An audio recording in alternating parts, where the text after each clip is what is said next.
قال تعالى: فخلف من بعدهم خلف أضاعوا الصلاة واتبعوا الشهوات فسوف يلقون غيا. غي واد في جهنم أعاذ الله يكن منها، شديد حره بعيد قعره عظيم هوله. قال سبحانه: فويل للمصلين، يعني هلاك وخسران وعذاب، الذين هم عن صلاتهم ساهون.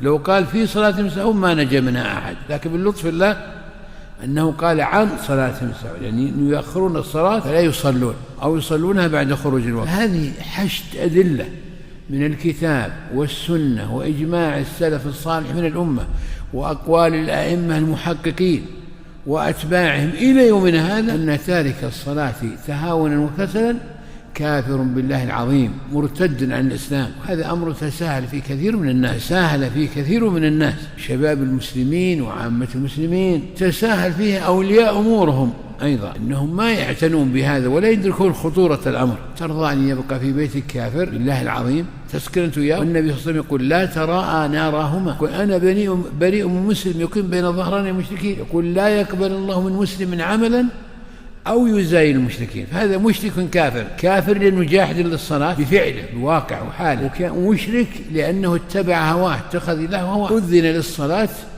فتعارض هدى الله وهواه فقدم هواه على هدى الله. ما يرجى من هذا. الله العافية، الله يعيذنا وإياكم من هذا الأمر، ويعصمنا وذرارينا وأهلنا وذرياتنا وأخواننا من هذه الفتنة العظيمة، فإنها فتنة قد انتشرت بين الناس الآن وصار عادي عند الناس. لا بد من التنبه لهذا، والإنسان يسأل الله له العافية ولذريته من هذا الكفر العظيم الذي ابتلي به الناس، ويحذر من إقرار الناس اللي على هذه الشاك على ما هم عليه، لأن هذا رضا بترك حق الله عز وجل، أعظم الحقوق الظاهرة بعد التوحيد.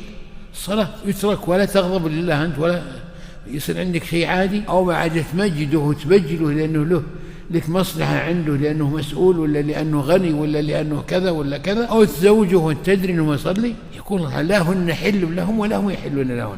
المسلمة ليست حل للكافر، والكافر لا يجوز تتزوج. يخلط فيه بعض الناس الآن، وحفل وزواج ودعوات وكذا وما يصلي. دخلوا على مسلمة، أنت آثم إلى يوم القيامة وبعد القيامة. سبحان الله، تدري أنه ما يصلي وتزوجه، ما ترحم بنتك. ولهذا انظروا الآن في مشاكل الزوجية في هذا الزمن، يضربها ويقتلها ويسبها ويلعنها ويلعن والديها وكذا كذا، والمخدرات والسهر بالاستراحات والأمور اللي كذا، والسفر للخارج والمغازلة بالتلفون والجوال، وهي تدري المرأة مسكين أسيرة عند هذا النوع. إنا لله وإنا إليه راجعون. يحتاج الناس يتنبهون لهذا، لأن هذا بلاء خطير جدا. فلذة كبدك تجعل فراش الكافر. إنا لله وإنا إليه.